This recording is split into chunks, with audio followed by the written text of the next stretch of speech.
மதியால் வித்தகனாகி மனதால் உத்தமனாகி பதிவாகி சிவஞான பரயோக தருள்வாயே.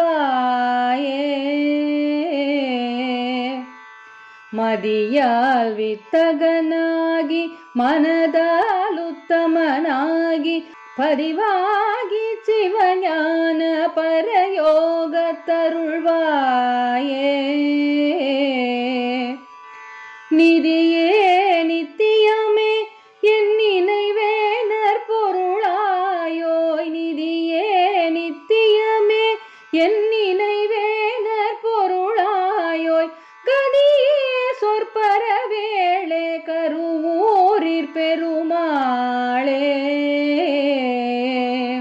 கதியே சொற்பர வேளே கருவூரிற் பெருமாளே. பதிவாகி சிவஞான பரயோக தருள்வாயே.